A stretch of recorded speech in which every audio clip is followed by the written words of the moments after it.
The John, Anik, and Kenny Florian Podcast. John, Anik, and Kenny Florian. I f***ing love them. I can't get enough of them. Let's hear that Boston next. Big jab there from Duffy, and Frank Mir is hurt now. Down goes Duffy, out cold. Frank Mir does it again. Rock'em sock'em robots here. Oh my goodness. Hyperbole. There are a couple of absolutely self-involved bull artists. Here are your hosts, John, Anik, and Kenny Florian. Headshot, bang. Oh, is it great to be with you on a Sunday. Set her up that camera, Ken Flo. That's right. Good to be with you. Sunday, October 9th, 2022, episode 368 of the Anik and Florian podcast. This new microphone is so freeing. I mean, it's not new. It's been sitting here. It's probably still not optimized. I'm looking over to see if it's going to peak right now, but this is freeing. I mean, we got a lot of energy on a Sunday, Ken Flo. It's nice to see you. It doesn't look like you're home. It looks like you're at a head shop. Are those bongs behind? Where are you, Kenny? Jesus Christ. There might be behind me. I am in the Cleveland, Ohio area. We've been doing some seminars over here for civilians and law enforcement. Just having a good time, meeting some new people, and just here until Wednesday next week. Just lethal weapon, trying to make other people a little bit more lethal. I'd imagine some of these people are pretty green, I would assume, right? Yeah, no, exactly. Yeah, we're dealing with people who, have no experience and people who have a lot of experience, and, trying to help integrate, things like firearms and self-defense, martial arts and retaining weapons and all that stuff, and trying to help out where we can. And it's been fun. So if I'm a police officer and I say, hey, man, I tried jiu-jitsu class, didn't love it. How long would it take you to teach someone a rear naked choke that's applicable in a setting like that if they didn't want to go to jiu-jitsu class on the regular? Right. To teach them a choke that they could maybe master and actually use in the streets? That's a good question, dude, because that's kind of the thing that we deal with, right? We don't have a whole lot of time to teach people, and we're hoping that that's not the last time they'll interact with self-defense and martial arts, but it might be. So we have to be able to communicate good information in a short amount of time that's going to be usable. So honestly, man, I don't think it takes a whole lot. I think as far as explaining it, maybe, I don't know, a few minutes, and then obviously they have to have them, do it, several times after that, just to get the hands, going and the mechanics going. But I don't think it takes a whole lot of time. It's one of the simplest techniques, I think, to learn. Obviously, executing against other high level guys is a different story. Right. But yeah, against your regular dude, I think it could be done in a short amount of time, I think. And for me, I'm actually asking selfishly because I'm just trying to execute this as a regular dude. And I know even guys like you and Pahumpa maybe might teach it differently. So yeah. I think I would like to fly to wherever you live in the U.S. I'll pay you for privates in that padded room in your house. And I don't want to do the whole jiu-jitsu class. I just want a signature. I want to walk out of there with a signature choke so I can choke out my twin brother and anybody else, any of these other UFC fans cross my wake, you can all get it. No, I'm just kidding. Longo would be so appalled at the energy off the top. Oh, that's funny. All right, well, it's great to be with everybody. Off week for the UFC, so we can get into a little bit of other stuff that we wouldn't otherwise have the extended time to do so. UFC 280 is in 13 days, which is just crazy. People are already worried about the time off for the UFC between like December 17th and January 14th. It's like, guys, we got UFC 280, 281, if not 282, before we get into all of that noise. So I want to do some UFC 280 stuff. Uriah Hall making his professional boxing debut now against former Pittsburgh Steelers running back Le'Veon Bell. So some stuff on that, time permitting. And Ray Longo is probably going to be here in a few minutes as well off the top of the show. So I guess I just want to begin with some UFC 280 stuff. I'm going to throw some betting odds your way, see if anything here on the board surprises you. Islam Makhachev is favored to beat Charles Oliveira, -170. Charles is +145. Same price for Aljamain Sterling as the favorite against TJ Dillashaw. Petr Yan, 3-1 favorite against Sean O'Malley. O'Malley +255. Yan -305. Beneil Dariush, Mateusz Gamrot. Who do you think's favored there? Gamrot about 2-1, -190. Dariush +160. Again, we'll get into this much more extensively next week. Manon Fior, about a 2-1 favorite against Caitlin Chookagian, who's +165. And then featured prelim, Bilal Muhammad, +110 right now on DraftKings Sportsbook against Sean Brady, who is who's minus 130. So huge fights, huge pay-per-view coming up in Abu Dhabi. Anything there jump off the page to you here about 2 weeks out? Man, very interesting. I think there's a lot of value in a few of those. What were the odds on the Dariush Gamrot? Did you have that one? Beneil's plus 160, and he seems pretty angry, in a good way. He sort of has done a lot of media, and I think he's ready to fight. It's been a long time, and obviously he had the Makhachev fight go away. But, I think an angry Beneil Dariush with plus 160 next to his name would probably entice some people. Yeah, no, I think he's always going to be a threat, both on the feet and on the ground. I do think it is a tough stylistic matchup for him in Gamrot. I think Gamrot proved a lot in that last crazy fight. That's an interesting one for sure. A bunch of really closely contested fights coming up for sure. Do you know, as we sit here 2 weeks out, which way you're going to go with Islam Makhachev and Charles Oliveira? You don't. Dude, I have so many people asking me, and I'm still not sure. It's such a tricky one. I guess I am leaning a certain way. I won't say which way, but I'm not doing it with a tremendous amount of confidence. I was gonna say, if I guess correctly, will you tell me which way you're leaning? But we're gonna shelve it. You will. Yeah, I will. Well, I do. Again, I just feel like people are doubting Charles, and you historically wouldn't necessarily be somebody, and not that you'd be doubting him per se, right? Picking against him. Yeah. I guess most of my contemporaries, I think, are chalky in general, and they like favorites, and Islam's favored. So I thought maybe you'd be leaning in that direction. Yeah, I am. Right now, I'm leaning towards Islam, but again, I think first couple rounds, Oliveira is going to be extremely dangerous. I think Islam's best bet is to try to get into a rhythm. I don't want to break it down because I'm going to save it for another day, and I still want to watch more video, and that could change. So that's where I'm leaning, but I'm fascinated by that damn fight, man. It's so good. So TJ Dillashaw is plus 145 against Aljamain Sterling. It's probably the fighter meeting I'm most looking forward to. Just to hear what Dillashaw says to us, maybe off the record or otherwise, about the real danger factor with Aljamain Sterling, because up to this point he has been very, dismissive of that. And there was a chance we were going to do a little counterpunch style interview with the two of them on a UFC broadcast, but we didn't pull it off. So I'm curious to sit down with TJ. All right, Stephen Wonderboy Thompson, Kevin Holland. That's the main event for Orlando, Florida, December 3rd. That was announced since we were last on the air. So a brief retirement for Kevin Holland. Of course, that was probably the least believable retirement of all time. But Wonderboy hasn't fought since he fought Bilal Muhammad and lost December 2021. That was a 3-rounder. This will be 5. Last win for Wonderboy came in a main event. That was against Jeff Neal, December of 2020. Few numbers on Wonderboy, and then just some thoughts on that main event. No betting line as yet. So Stephen Wonderboy Thompson begins his mixed martial arts career 13-1-1. A lot of finishes. Finished Robert Whittaker, some other people there. So after a draw with Tyron Woodley, November 2016, he's 13-1-1. He's 3-5 since. A lot of big fights. Last finish for Stephen Thompson, February of 2016. I'm not banging on the guy. I'm just sort of setting up this main event. All right. So last finish for Wonderboy Thompson. I know he's fought infrequently. Last finish for the guy, February of 2016 against Johnny Hendricks. Now I'm asking you, how many finishes in MMA do you think Kevin Holland has had since that time? Not just in the UFC, but how many people has Kevin Holland put away in those 6 years since Wonderboy last had the feeling? And I know you love it, man. I know you love putting a guy away in a locked cage, right?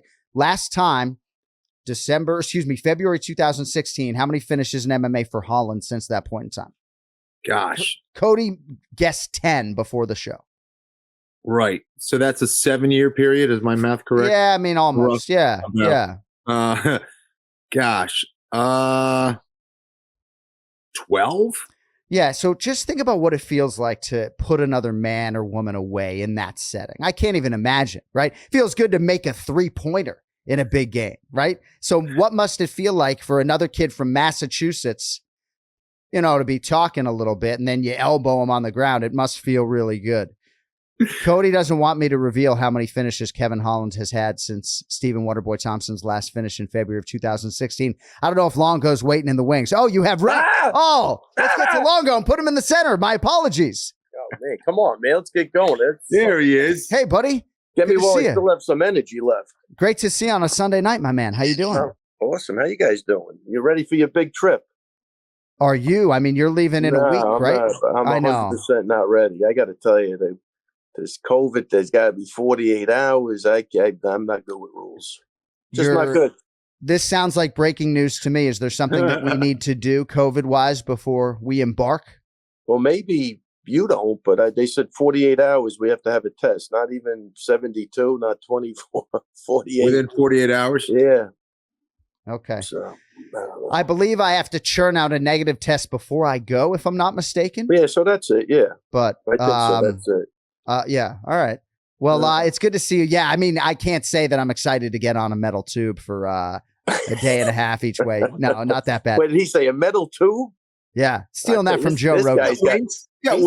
This guy's a T-shirt waiting to happen. I tell you what, one more sleep, a metal T-shirt tube waiting to happen. I tell you, unbelievable.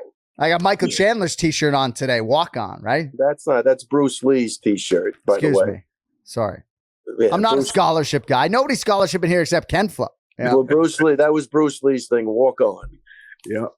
Ken Flo, not a walk-on, right? They will pay him play midfield for Boston College soccer. So, all right. So let me get to this statistic. So I was doing a little research today because your boy WB Stephen Thompson. I don't know if you heard. Main event against Kevin Holland, Orlando, Florida, December 3rd. Did you hear that news or no? Yes, I did. Okay, you just got silent. What's the problem now? What's the problem? You'll be there. I'm waiting to hear from you. You look like you're in good shape today. You're controlling the momentum of the show. I love it. He always does that. Yeah, but he's a little special today, I feel. So you're going to be in Orlando, Florida? No, I was fucking around, but I mean, if you want me to, I'll meet you there. All right, great. Are you working that show? The podcast will pay for your flight if you'd like to come down. Really? Yeah. Wow. You want 2 tickets? You can sit with my mom. She's on the fence. If she thought she could sit with you, she'd be in. You can't go sit with the public, though. Oh, I'm not definitely not sitting with the public. No, of course not. You get. I am a man of the people, but sometimes I like to watch those people. Those are a lot of his people, actually. A lot of his people. I'm a man of the people in the first 2 rows. That's what I am, right, Kenny? I'm a man of the people in the first 2 rows. Exactly. Might be some Floridians who are boycotting the NFL like you that you could intermingle with. Anyway, so I just find it interesting in terms of Stephen Thompson and Kevin Holland because I think it's a great fight for Kevin at this stage of his career. It's going to be interesting to see what Wonderboy has, obviously, on the brink of 40. But Kevin Holland has been so active in MMA when Thompson hasn't necessarily been. And I don't know who's going to be favored here. You know, Stephen Thompson might be favored here. I don't think he will be. But since the last time Stephen Thompson had the feeling of putting a man away in a cage in February of 2016, Kevin Holland has 15 finishes. I don't even know how many wins he has in that time, right? And to me, that's like the biggest factor in the fight. I think it's a simple handicap, you know? Well, how many finishes does he have in the UFC? And that's a lot. I mean, I don't know exactly how many. I mean, of which was against Jacare Souza. But I just think from that standpoint, it's a really good fight for Kevin Holland. You know, I don't know. Yeah. I thought that stat was pretty interesting. I think that's a good matchup, though, right? I mean, it's definitely 2 nice guys. I'm sure it'll be a respectful fight. There'll be a lot of hugging and kissing before and after. Yeah, you know, one of those type of fights, Kenny. You know what I mean? Yeah. Hey, listen, I think that's a tough one for Kevin, to be honest. If you're going to fight Stephen Wonderboy Thompson, this is no disrespect. I guess you want to fight him later on in his career as opposed to when he was in his prime. But I think there's not a whole lot of fights that Wonderboy loses, even at this age, at this point, if he's facing another striker. Kevin Holland isn't a takedown artist. He's not a Bilal Muhammad. He's going to come forward. He's going to try to fight Wonderboy. And I think a lot of the fights that Wonderboy hasn't finished, it's because he's facing other guys that are very afraid to fight Wonderboy. That it's not, I mean, Wonderboy isn't necessarily the guy who comes forward, walks you down, and just knocks you out with one big shot. He's a counter fighter. He's a counter striker, and he needs you to move forward, similar to Israel Adesanya, to really expose you. So I think it's actually a good fight for Wonder Boy, to be honest. But Kevin Holland's a surprise. He could be a surprise. There's no question about it. He's got some momentum. He's been more consistent, like you said. I know he wants some redemption coming off of that last fight against Hamzat. And I'm just glad that he's back, that he's unretired. Right. Yeah, look, WB with that, look, obviously the Achilles heel in the last couple of fights was the wrestling. But even when those fights, when they weren't wrestling, he was getting some crazy stuff off too. You know what I mean? So he still has it. Yeah. If they can't put him against the cage and put him down, look, it's still he's still a major problem. There's no question about it. And Kevin Holland, is talented in his own right. So I think that's a fun fight for both guys, to be honest. Yeah, I think it's a great main event for Orlando. I mean? I think it's I think maybe it's even a pick'em fight, but we'll see where it opens. I could see that. WB could very well be favored, and I know Longo will certainly be intently watching. So I wanted to talk to you fellas about Uriah Hall. I guess maybe even in a broader sense than just him competing now, if you don't know, in his professional boxing debut against Le'Veon Bell. I don't know if you know Bell, Ray. He was at one time one of the better running backs in the NFL. And he just had an amateur boxing bout against Adrian Peterson, a Hall of Fame running back, and he knocked him out on the feet. Uriah Hall, at least where I was able to chase a betting line, betonline.ag, is -600. Le'Veon Bell is +400. What do you think about a guy like this? Uriah Hall was probably making six figures at the end of his UFC career, and now he moves over to pro boxing against a very good athlete here in Bell. And what you know what kind of paycheck he's getting for that? I don't know. I really don't know. I would only be speculating. Yeah, I mean, look, these things it's becoming more and more common. Especially when these guys get towards the end of their career, they want to, it's almost like a guy with a pension, right? He wants to work overtime 100 hours because they sum up the last 3 years. That's how they get their pension numbers. And I think they're doing the same thing, only it's a little different, but I think they want to cash out. And if he could get 250, 300 grand for that fight, probably a home run for him because he wasn't making that money in the UFC. So it's definitely safer than the UFC, right? I think anyway, especially for a guy like Hall. He definitely has good hands, good movement.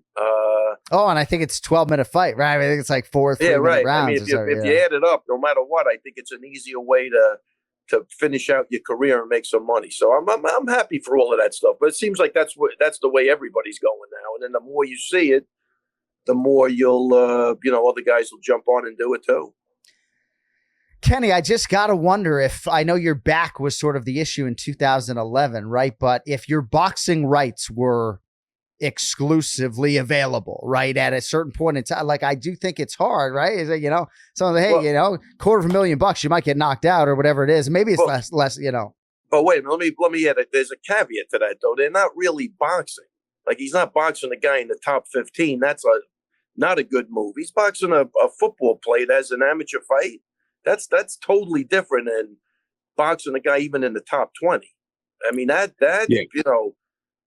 what I say. Like, even with McGregor against Mayweather, they couldn't give McGregor a top 10 guy before that fight. He would have never made it to the fight.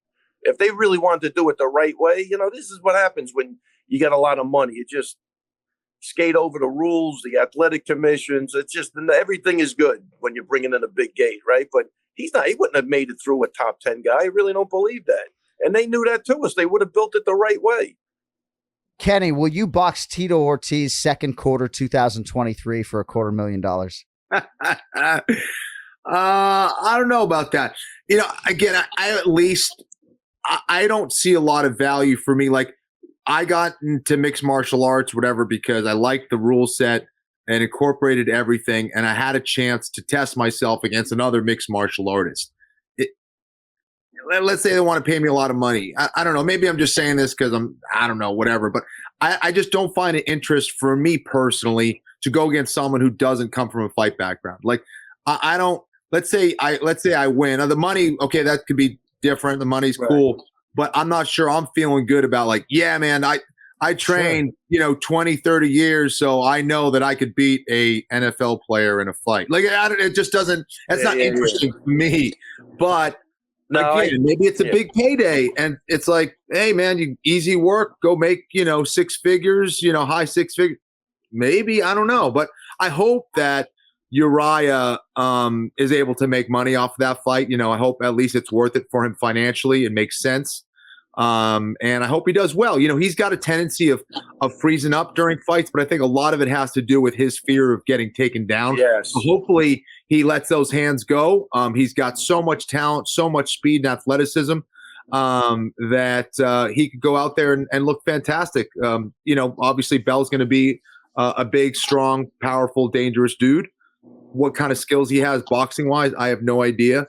But I hope Uriah comes out of it and looks good. The big risk for someone coming from mixed martial arts going to boxing is that, it's not their rule set, but to lose against also someone who's not, didn't come up as a fighter is a big risk. So, I'm always cheering for the MMA guys anytime they're trying to make a paycheck into boxing against someone else. Yeah, I mean, look, from the outside looking, it just looks like a cash grab to me. I don't think Uriah is going to go, hey, just beat, Levon Bell or whatever his name is. You know what I mean? Like, I can't see that. He wants to just pick up a paycheck at this point, Plus, you got to remember, all of these guys that have been around that never really made the type of money they could retire with, it's got to be frustrating as shit. You know what I mean? They got a lot of fights. So. Well, and I also think even for fighters who have done pretty well, I think the ones who have always been thinking in that secondary way about what might be next are the ones who are going to be better off, right? Because I just think that, I don't know. I think for a lot of people, more money, more problems, I really do. The other thing is, too, well, that's 100% true, but the other thing is, these guys, they like to compete. They like to do different things. They want to stay active. And if he could stay active and not get killed and, and have some fun, but you know what I mean? Like, they're always going to be there. Look at Felder, right? Was he a triathlon guy now? Yeah. He didn't just stop and retire. He's found happiness in the triathlon. You know what I mean? So I think it's the same thing, only they're staying closer to what they could do and they could pick up a paycheck. But listen, when you're an athlete, you're working out. I think you should be working out till you're dead. I mean, that's just me, but I don't know. I don't want to stop. I don't want to stop doing what I'm doing. Well, look at you. I mean, you're fucking Benjamin Button. It looks like you're aging in reverse. And how about Ken Flo softly negotiating high 6 figures for the Tito Ortiz fight? But obviously I said Tito Ortiz because I know Kenny's not going to fight like Julian Edelman. Although I'm right around his weight right now, I think, by the way. So you and Tito. Yeah. It's all very interesting. That's funny. A couple other things, and Ray, we won't keep you long on a Sunday. By the way, one of the things I wanted to discuss with you, this rotating Anik and Florian podcast schedule. Let me make it abundantly clear. Right, okay, thumbs down from Longo, okay? Yeah. Right? I'm glad Kenny's here for this conversation, and we're going to have it with the entire listenership at this point in time. So, no, go ahead. Go ahead, I was going to say, we go from 50,000 views to 8,000. What? Oh, I'm not paying attention to the numbers. What do you mean? Depending on when we do the show, you're saying? I think so. Wait, so that's obviously, reason? Wait, hold on, John. Obviously, it's whenever I'm on. That's number one. But then it becomes, I think you're sabotaging me with these bad times. Oh, this is unbelievable. So first of all, we're not live. But yes, hopefully Cody will crank this out on Sunday night. That was your best one ever when I was pitching the fight for that night. That was good. Oh, yeah. That's good, right. I was totally out of my mind, so you had me dead to Amazing. As if we're doing a live radio show in New York. Hey, and if you're listening out there, you want to drive over a couple streets, check out the local fighters, So in terms of this, I was wondering why nobody different showed up that night. I couldn't figure it out. They showed up the day after the event. Yeah, you're right. Yeah. Exactly. So in terms of this rotating schedule, you just went thumbs down.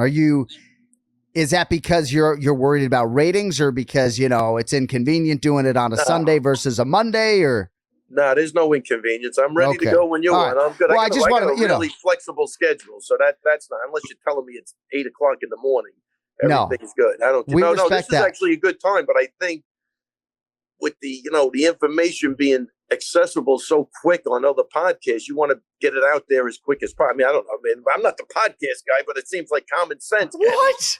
I mean, I like the forward-thinking nature, right? But it's amazing to me. Well, wait, John, let's do an experiment. Let's start doing it Wednesday. Let's see what happens.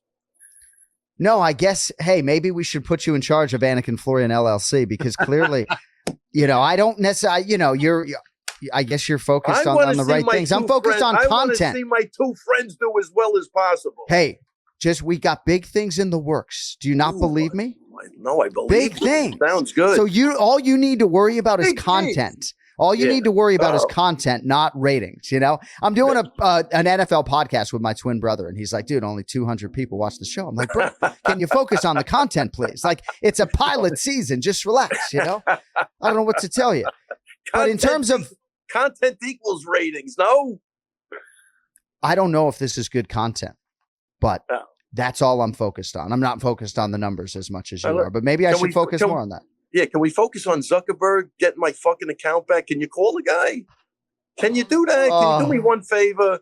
Look, I own this place. If you tell me there's a problem, it's over. I take care of it right away. Kenny. Zuckerberg. Hey, Zuckerberg. Ray running his gym is the exact same thing as Zuckerberg running Facebook. Make a call. Tell Zuckerberg to just do it. He's got the Instagram name, right, Ray? I mean, come on, Kenny. That guy can get anything done. I don't want to believe otherwise. He has a personal line to the president. Come on. I mean, come on, Ken. I'll hold the pads for him. Exactly. Watch out for those hands, though. Watch out for those hands. He kicks hard and fast. Yeah. I wouldn't fight him. He looks good. But yeah, no, I don't know that I have that direct line. I know I can't tag him on Instagram, but maybe will he be on Yas Island? Oh, I don't know about all that noise. But Ray Longo will be there, and that's really all the fans need to know, right? I mean, for your pay-per-view dollar, you also get Longo in the corner if it goes to a second round, screaming, veins popping like an absolute lunatic. You Buffer and Longo, two 60-plus-year-old lunatics on the same podcast. I'm not saying a word this fight. How's that? Real quick, putting a bow on the podcast schedule. Ken Flo fought for the belt 3 times, so largely we try to accommodate him and his ever-evolving schedule. A lot of people want a piece of Ken Flo these days. Hey, those are the facts, right? Like, obviously, we got a lot of international travel coming up, but we appreciate you accommodating us and the revolving schedule. Just know it's all Ken Flo's fault. It's Kenny's fault. What is it? Is this a card game? I got 3 champions, 3 world champions, and he fought for the title 3 times. I don't know. What wins? Well, no, it's just it's a hierarchy, and fighter is above coach. Forget about the guys. What? It's a hierarchy. Fighter is above coach, and commentator is way below both of those. Yeah, I got to tell you, the UFC makes that very noticeable. There's a pecking order, and obviously I'm not in it, but well, Kenny, I hope you did better than me. Here, you're only second to Kenny, so that's pretty good. Oh my God! Right? Christ, and all this time I thought I was the main guy. This sucks. Well, horrible. Yeah, ratings wise, I do think people definitely there's a spike for your segment, so we'll see if today dovetails with that trend that you are indeed the star of the show, not just in promotional hyperbole. All right, so Aljamain Sterling, is he on Yas Island right now or not yet? Yeah, he's in Dubai, and he's flying. He'll get to Yas Island, I think, when I'm getting there, like in a week. I think he's going to spend a week in Dubai and then come back probably Tuesday so that's when he has to check in, I think. Who's with him? He's in Dubai now. Who's with him in Dubai, Ray? He's got Marab and Dennis Bazooka, and Al's flying out. I think the same day I'm flying out. Okay. I'm getting excited now. I'm losing my appetite talking about this. I really am. Crazy. I was hungry when we started. Not now. I'll be in a metal cylinder. What am I in? A fucking metal balloon? Metal tube. Metal tube. Yeah. I'm in a metal tube soon. Well, I'm really excited. Comforting. 9 more sleeps in a metal tube. That's right.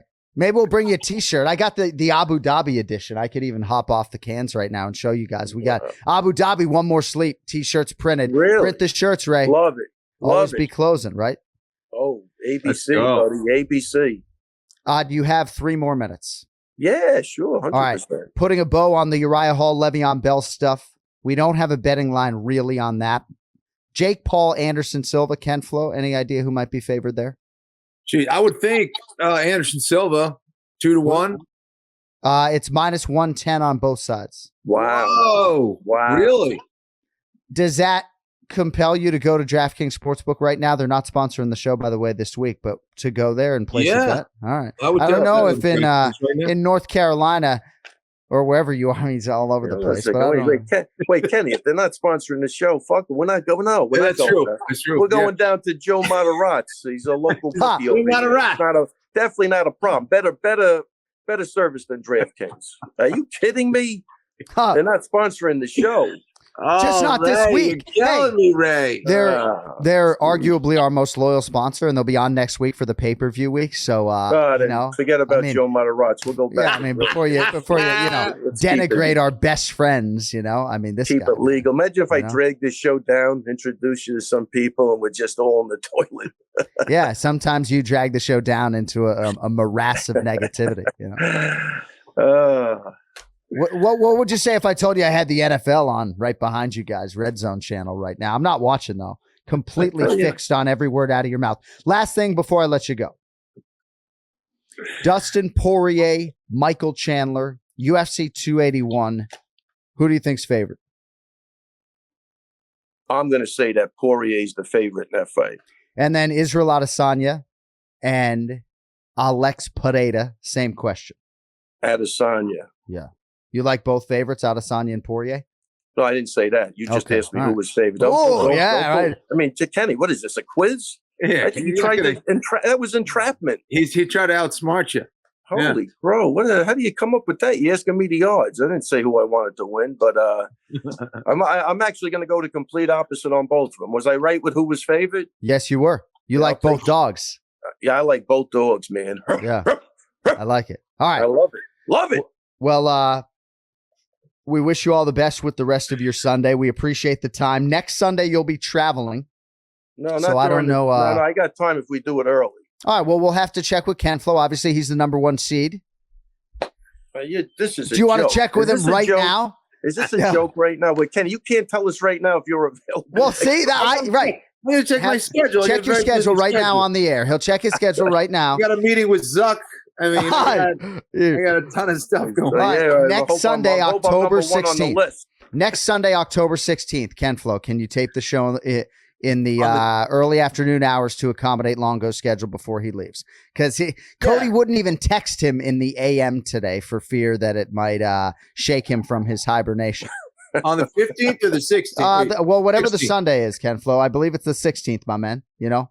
Right. Yeah, 16th. And that we could maybe try to squeeze one in the morning or something. You see what I mean? This dude's schedule all I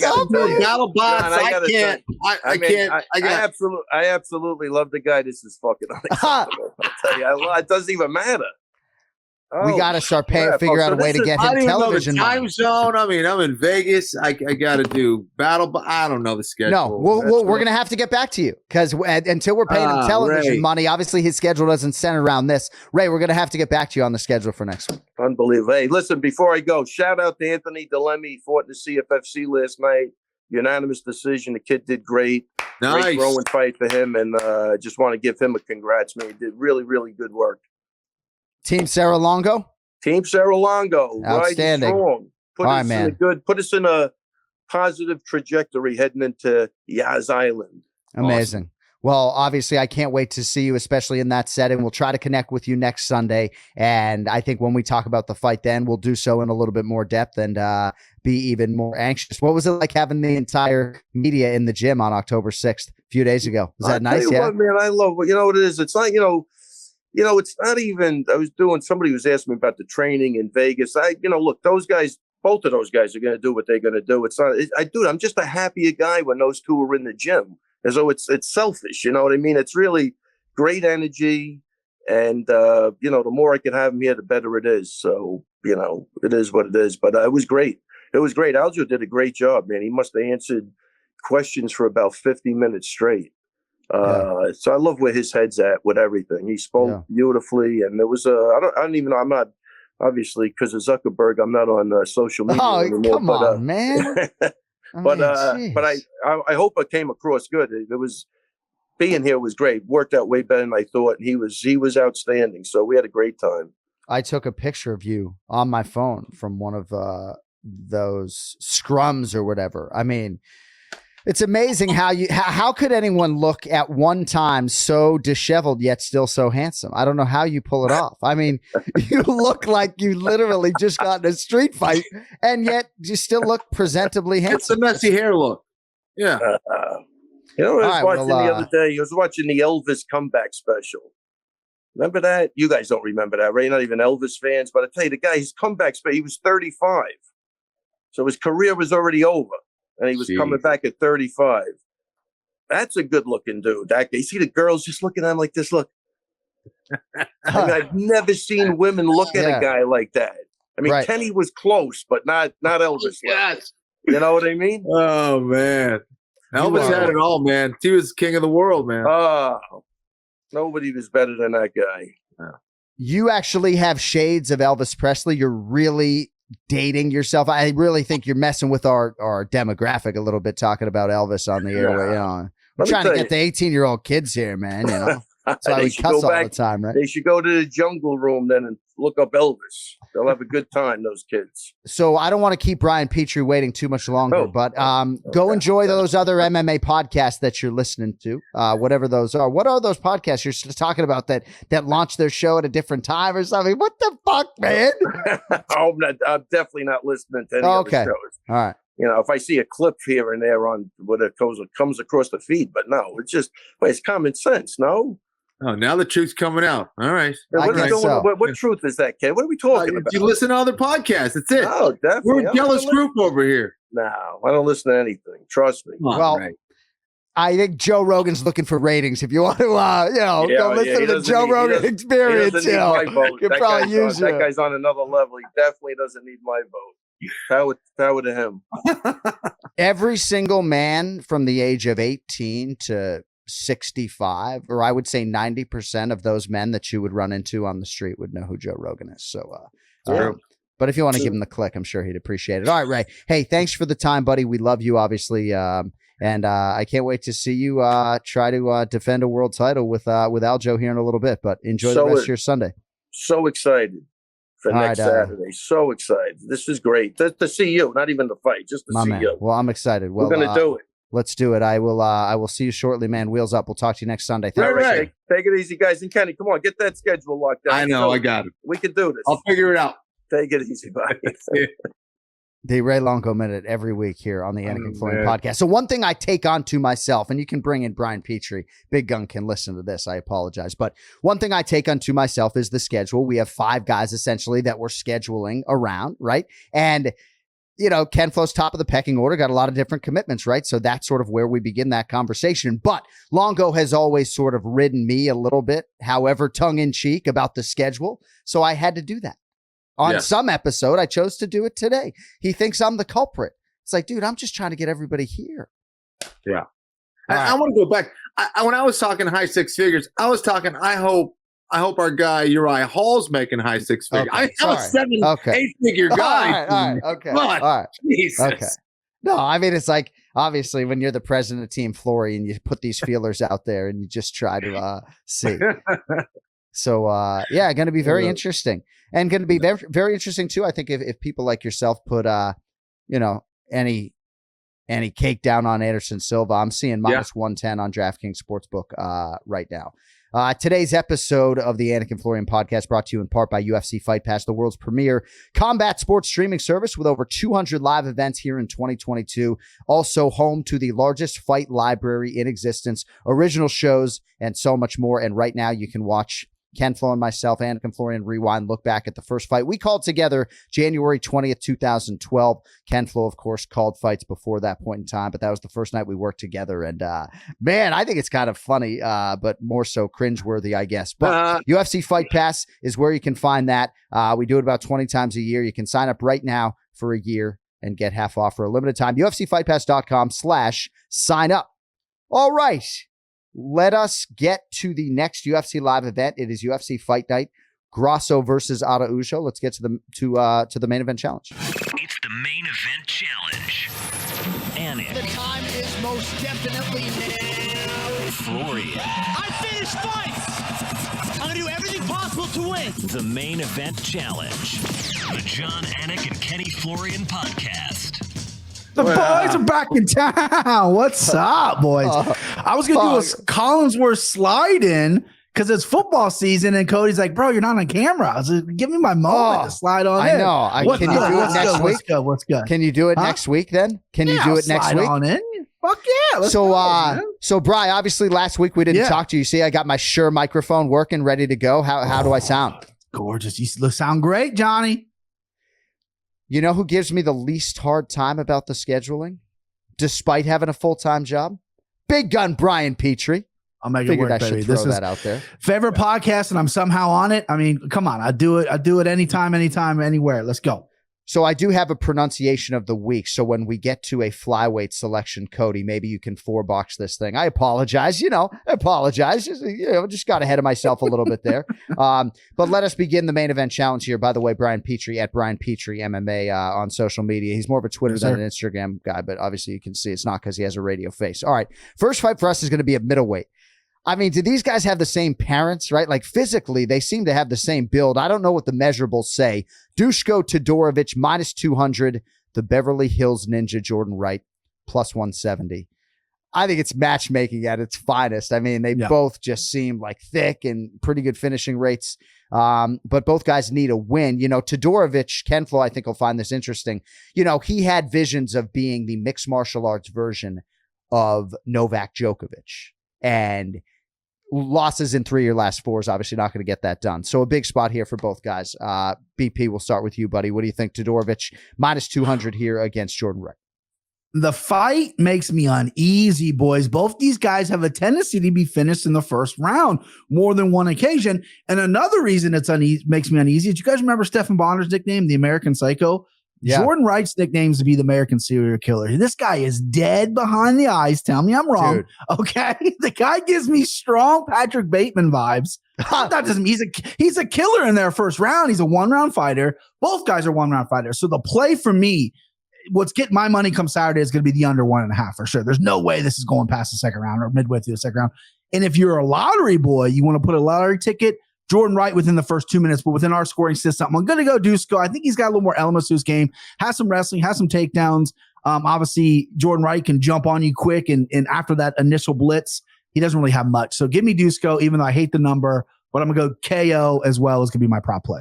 Kempfo, a lot of fighters these days talk about individualized attention and getting more of it. Guys like Randy Costa and Julian Erosa both said that recently in our fighter meetings. And it seems like Jordan Wright gets a lot of that. And from pretty good guys, Anthony Hardong, Vladimir Matyushenko, guys who fought at a high level, hasn't been able to necessarily turn the UFC corner. Your thoughts on him here? Plus 170 against Todorovic.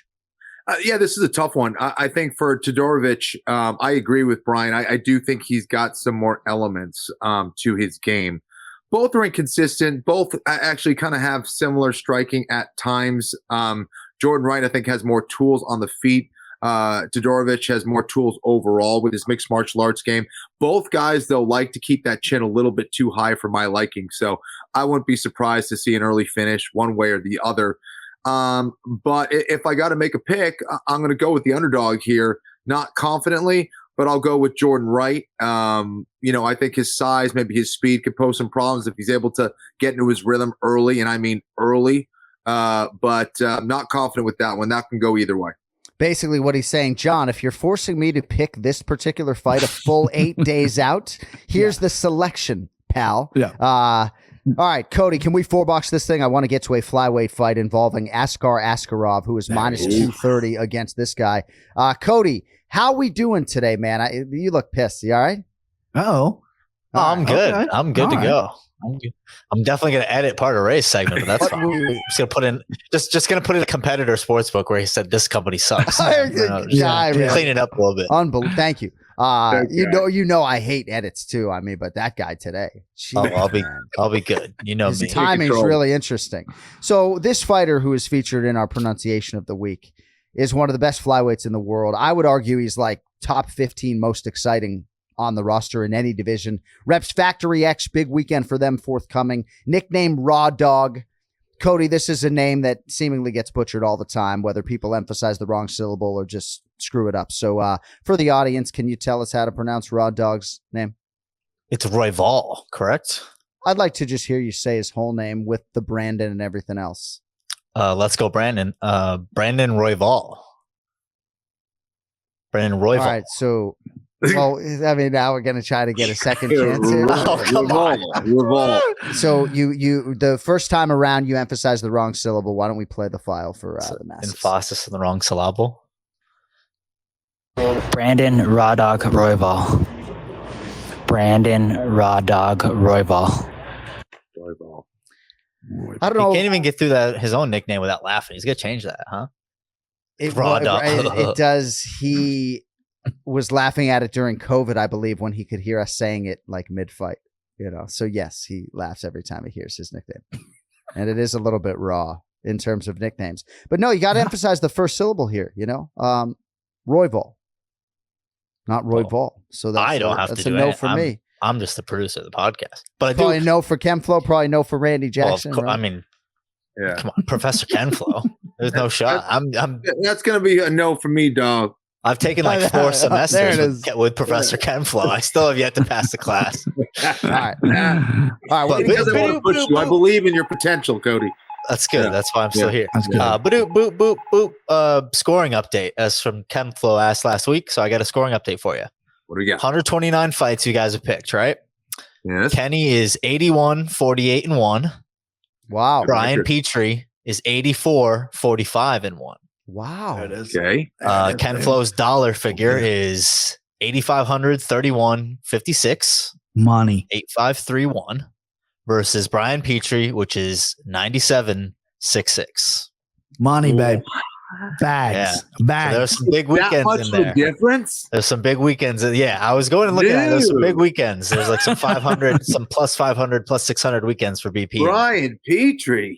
Time to start playing the game, Kenny. 10 months going to straight edge, and now you got to play the game. Good. All right, here we go. I got some work to do. Bri, does your bankroll on Sunday mornings reflect the success that you've had on the show? Yeah. Kind of. We're looking pretty good. I've hit a rough patch, obviously, but I do. My biggest strong suit as a capper is bankroll management. I don't let myself to get too crazy. I actually did because I've been watching Anik Squared. Shout out Jason Anik. I placed my first NFL bet today. Little 2-game parlay. Thank you for the Pats here, babe. I love it. I had the Pats under. Our boy Joe Osborne loved the over. I went under because, I mean, Bill Belichick's, Bailey Zappi's good, but their defense is amazing.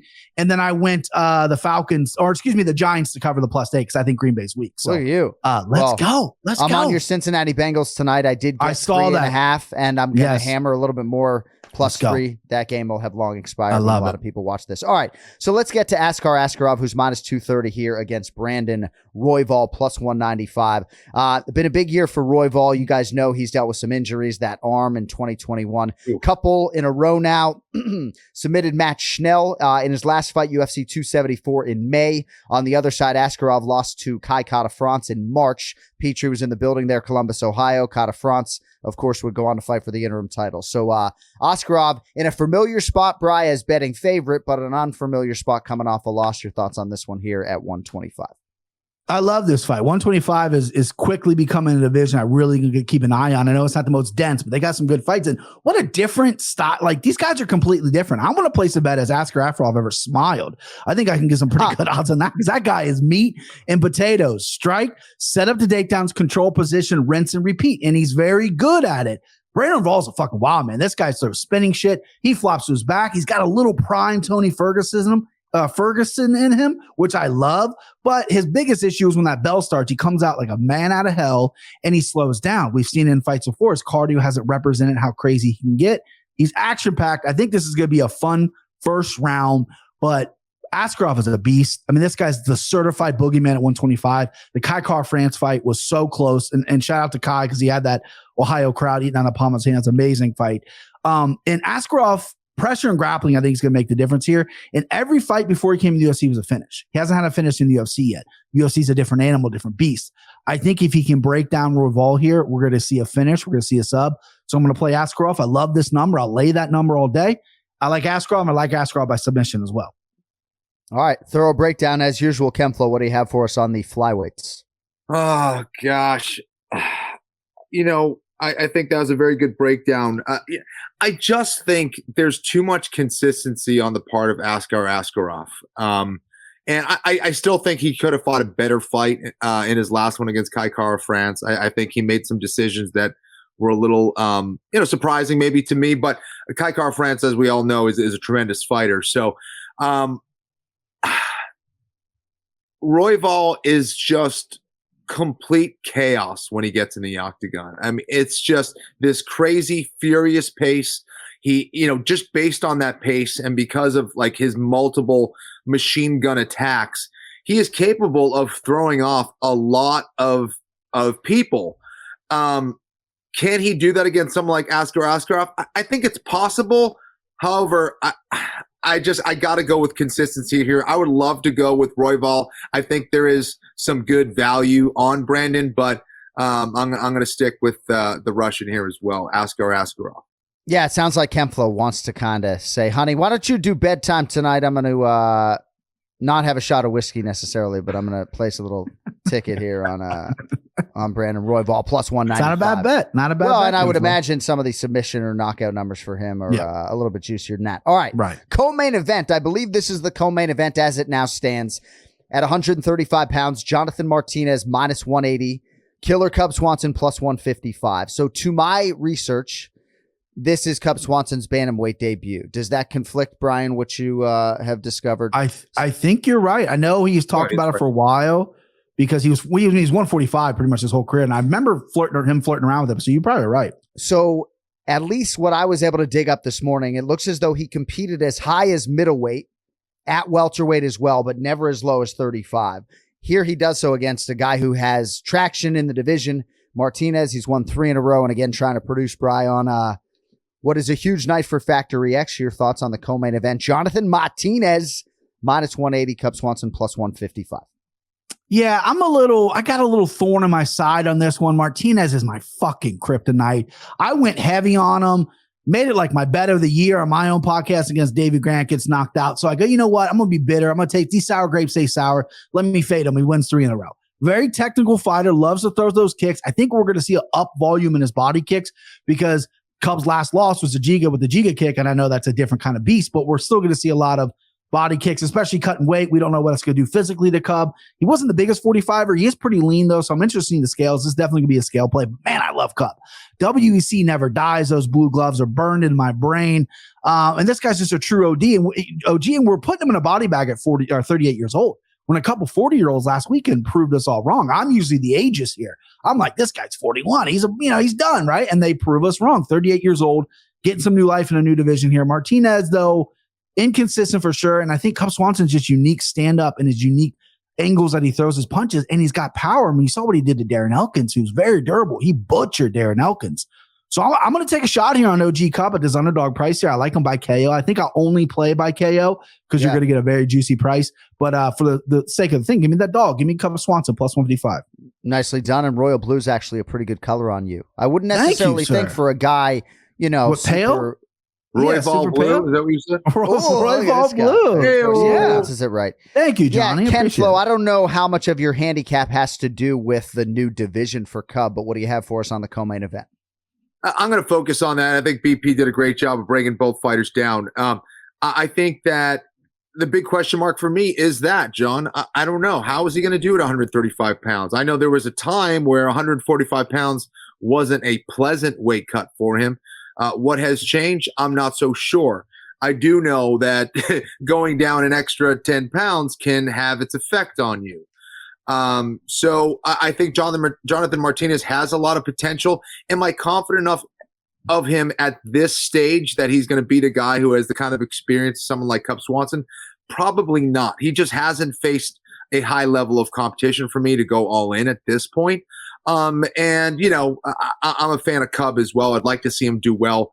I'm questioning the move to 135 pounds, but I do think at this stage of the game, he is more skilled. Let's go with Cub.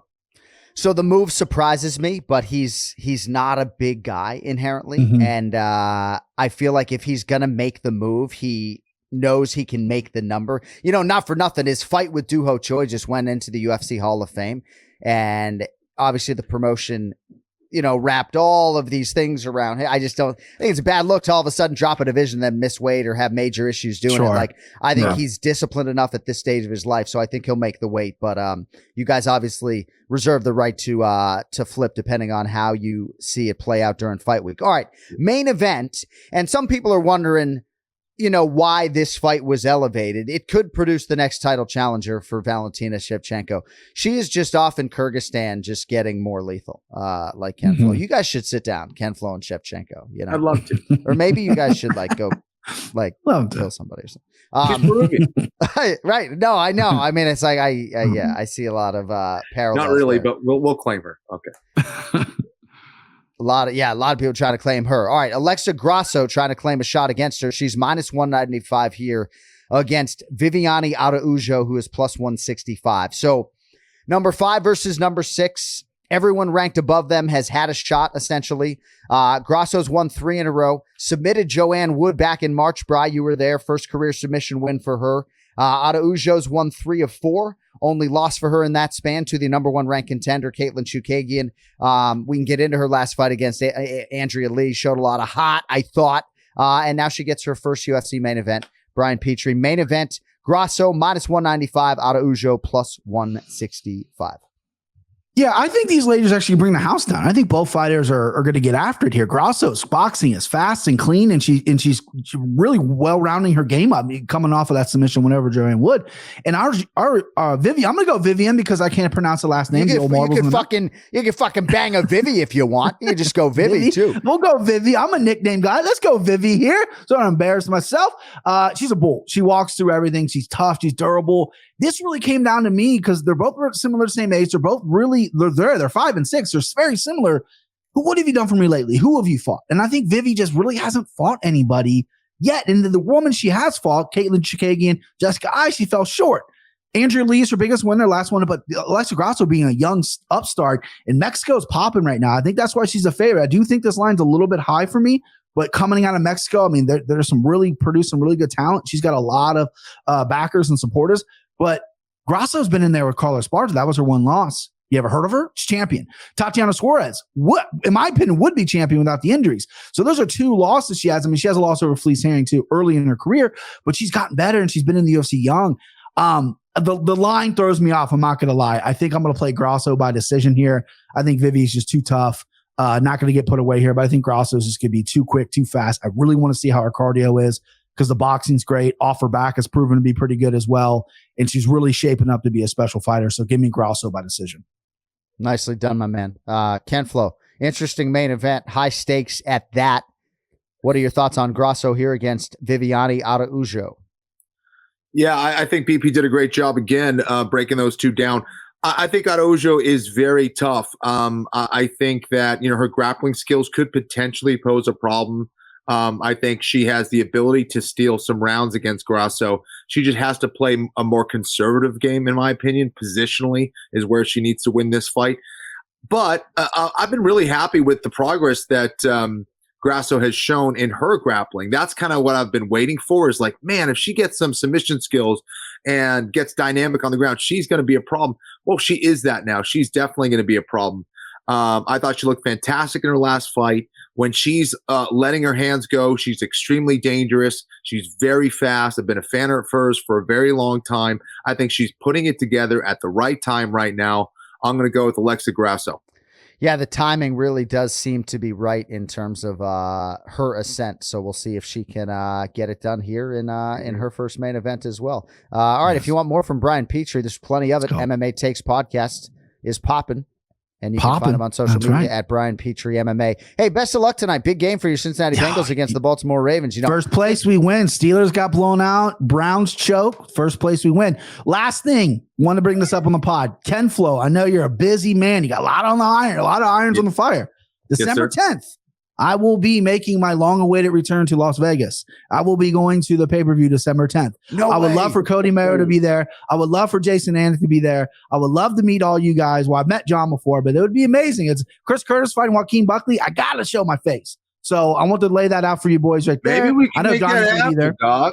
Make that happen would be so good. So I want to throw that out there. No pressure. but let's go, right? Hey, Bri, I don't know how long you tell your wife you're going to be gone, because sometimes obviously it can be 30 minutes. Sometimes it can be 45. Sure. So we appreciate the time. Absolutely. And we'll see if we can get that Vegas stuff. Let's just iron it out. Let's see. These great cards. Ken Flo stuff. By the way, Kenny's in Ohio right now. Kenny's in Ohio. Whoa. What part of Ohio, Ken? He won't tell you where. But. Cleveland. The bad part. All right. Come south about 4 hours. I'll show you a good time, bud. Okay. He watched the game today with a bunch of Browns fans. Did you? Oh, that was brutal. Yes. I have a couple of their tears right here, right next to me. Yeah. I was going, miss it. My daughter's like, what do we want to happen? I'm like, we want him to miss that. She's like, okay. So that was nice. All right, boys. Yeah. I'll see you. Thank you, buddy. See you, Brian Petrie with us for the main event challenge, and that just leaves one final order of business. It's the MERROW Seconds. And since week 5 of the NFL is going on right now, I'm not sure if this guy is going to be able to offer up a play on either Sunday or Monday Night Football or week 6. But why don't you tell everybody how you're doing through 4 weeks, Cody? It's nice to see you again. Yeah. Hey, you either got to be really good or really bad in this game, huh? So how are you? I'm the latter. So 0-4? Correct. Nice goose egg on the year. Nice goose egg on the year. Damn. Yeah, I mean, it's hard. He's picking one game, right? He's picking it early in the week. The NFL is very hard, but man, you can't buy a W. Like, I think at this point for our audience, even if they like the side like I did, you have no choice but to go the other way. Right. Well, and if you can cash out any of my bets, you're 4-0. But it's the second half. Our Packers pissing away a lead this morning over in London. Aaron Rodgers looked like he could be anywhere else but on the field. Brutal. So will you be playing the Bengals or the Ravens tonight? Would you even want to submit that? I don't think I should. I think I should reserve the right to do a little more research and come up with. I mean, otherwise, this is what I was going to do instead. But these aren't updated as per DraftKings Sportsbook. What are you trying to do instead? Raiders at Chiefs on a Monday night. I was just going to do this. I was just going to be like, let's leave it to the wheel of destiny. But I feel like I got to give myself 5 weeks, you know? So if you're audio only, Cody has just interspersed a wheel into the program. Yeah, right. You just pick off a wheel. No, my brother this week felt so defeated submitting our 5 to the Circa contest that he suggested putting teams in a hat. I was like, dude, get out of here. No, this is the 21st century. You need a millennial in the room. We'll do it on the internet. Of course we will. Yeah, right. See, so I might do that. And if I do that, I'll post my reaction to that. All right. But I don't know. And I'm on the Zappy train. The Patriots next week are currently plus 3.5 against the Browns, but I can't put the bad mojo on the Pats. You know, I can't Anik bet to get the win. So my daughters hear me constantly talk about bets. It's embarrassing. I mean, I could just pick up a piece of paper right now and it has a bunch of just games and lines written on it. Okay. So my daughters yesterday sort of were trying to maybe watch this baseball playoff game with me just for a second to get a vested interest. Right. So they were like, oh, I kind of like when it's not like the Red Sox or the Patriots because I can root for who's winning, or I can pivot in the middle of the game, you know? So I said, well, Daddy has a bet on the Tampa Bay Rays, so maybe you could fucking root for them. How about that? You know, I was like, I got an idea. I'll pay you guys, right? You guys now have action on the Rays, okay? They lost in 15 innings. I lost $140, and I didn't have to pay my daughters. But they were each going to get $10 if I cashed on the Rays. But that's how it began for my daughters. They had their first bet yesterday. They're 0-1 out of the chute. So. Right, and thus begins the earliest story of gambling addiction that you've ever heard in your life. So there you go. Yeah, it is. It's genetic. It's the things you pass down to your children, you know? It's Yeah. Bad. Really bad. Do you have anything else for us? I do. I got some MMA points because clearly nobody's going to be paying for my football picks anytime soon. All right. So, John, you posted about this. Frankie Edgar booked his retirement fight, UFC 281 at MSG. You want to give some thoughts on that? Isn't it amazing how I devote a quarter of an hour of the show to fight announcements and not going to mention Frankie Edgar fighting against Chris Gutierrez? Yeah, I mean, I think it's a great fight. I think it's a really hard fight. And again, we talk about Factory X, you know, Chris Gutierrez having that training camp right now with those other guys who are competing this weekend. So, yeah, I'm excited. Frankie, I don't think wants to be one and done still, right? Like, I think he still wants to fight, but I think he understands that this is probably the time. Madison Square Garden backdrop. I'm happy that he's on the card. And yeah, I mean, Ken Flo, as you know, there was a time we were sitting in Bristol, Connecticut, and I was saying, dude, I think you got to fight Frankie. I want to see Kenny Florian against Frankie Edgar. There was a time I really wanted to see that fight because I like that matchup for you. And look at him still going here in 2022, about to close the show. It's amazing, man. I'm a huge Frankie fan. I hope he does well, man, especially with that backdrop. I'm sure he's going to be fired up. And, with all of that, it's going to be a tough Frankie to beat. So I hope Frankie does well, man. And, it'd be great also for him to go out there, get a great win, and him to go out on his terms when he feels he's ready and when he feels that, he's happy, coming off a win. That would be fantastic. So either way, it should be exciting. I'm happy that he has that fight at MSG. Next up is Figueiredo versus Moreno 4, set for UFC 283 in Rio, January 21st. That fight is currently a pick'em. What do you guys think about that? A fourth time entering the octagon for these two men. Not something you see often. Gotta do it. And give me all of it in Brazil. I am so excited to go back to Brazil. There was a time in my life where I wouldn't necessarily have uttered those words because I went 27 times. Now I cannot wait to just hear all of them. And I hope there's no air conditioning in the venue. Yeah, I think Anik and I, did we hit every stadium in Brazil those first 2 years? It's quite the rip, bro. It's quite the rip. You're on the travel team, you don't get the home games. You're on the travel team. Yeah. Next up, Jeff Neal versus Shavkat Rakhmonov, January 14th at the UFC Apex. 25-footer. That's a barn burner waiting to happen. Sure is, dude. That was in my notes. Thank you. We don't share notes either, ladies and gentlemen. We're just on the same wavelength. At all. Then last 2 points, just some UFC 280 live movement. Oliveira's down to plus 145 from a plus 200 open. So I wonder where that one's going to finish. I mean, you think the late money probably coming on Islam, but if you're a Charles Oliveira better, keep an eye on that. Yeah. Just fade Merrow. You'll be fine. Yeah, that's what I'm saying. Yeah. True. Bilal still slight plus 110 dog for Remember the Show fans. We're going to see if we can figure out some content there. As you guys know, the time difference makes it a little difficult. Yeah, excited to give that guy a hug, once we get there. And I mean, obviously he's leaving no stone unturned. You see Sean Brady packing up his protein on Instagram? My goodness gracious. Bringing a lot of protein to Abu Dhabi. He's going to need it. That's all I got to say. There you go. And then the last thing, I mean, Caitlin Chikagian's fighting also over there in Abu Dhabi, and she's currently a plus 165 dog, I believe. Big Chuk train fans over here, Chuk. Yeah, I like that. That's good. I like Chikagian by decision there. So if you wanted to, you're probably not available yet, but Chikagian by decision is a pretty clean play for the most part. So that's about all you're going to get from me. I'm going to do like a green screen content piece because the pics are so bad. I'm going to be like, just fade me. Like maybe I can go for 18. Wouldn't that just be like also miraculous in its own way?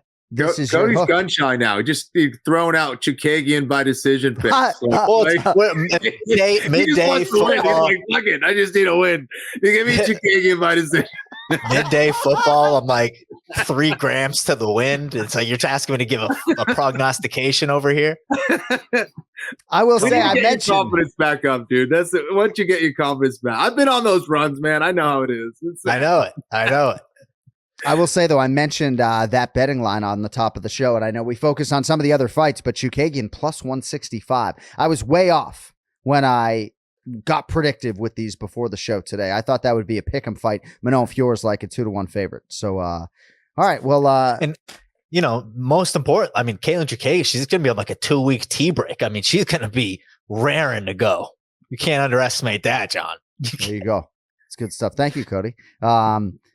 At Cody Merrow, I think on social media, might be an underscore in there, but thank you all for watching the program today. Don't forget, you can check out everything relating to the show, AnikFlorianPodcast.com. There's merchandise as well. Cody's constantly tweeting promo codes and all that stuff. KennyFlorianMartialArts.com, also worth a click. AnikFlorianPodcast.com has merchandise as well. One more sleep merchandise, which is now city theme for Abu Dhabi and available is at millions.co. You can just search John Anik if you can't find it. And we will try to connect next Sunday in advance of UFC 280, but at the very least, it'll be in your life on Monday night. And lastly, I will say to Brian Petrie, if you do watch till the end of the show, Ken Flo's not coming to Vegas 8 weeks from today. There's no way, right? You got to have some sort of conflict, right? At that point in time. Maybe not. What's the percentage? Not, what is the percent chance, right? If you don't have to worry about hotel, we might even be able to take care of your flight tickets. I mean, what would be the odds that we could really get you to come to a pay-per-view and have some recreational time, knowing that you do have, children at home? I actually might make it this month. I think I'm home like 5 days, but I maybe that time I could make it out there, dude. That's possible. It's possible. I'm not giving up hope. Well, and it's like you don't even need my ticket, right? They put you on the floor, and then you find, 3-time UFC title challenger Kenny. Like if they're not doing that for me. They're not doing that for me. Oh, if Zach Candido, if you're out there, if we do celeb shot for Kenny Florian on a pay-per-view, I mean, if you're trying to energize the play-by-play guy before the next fight, show Ken Flo on pay-per-view. We got to get out of here. Thanks to our executive producer, Cody Merrow. Thanks to Ray Longo for being a good sport. Thanks to Brian Petrie, everybody else behind the scenes, our intern, Will Berger. And thanks to all of you for watching, for listening. Tell your friends, click subscribe, all that stuff. It helps the show. And again, this is not hyperbole. We got a big announcement coming up. Probably before January 1, 2023. And Longo's going to want to listen. We'll talk to you guys in less than a week. Until then, you're later.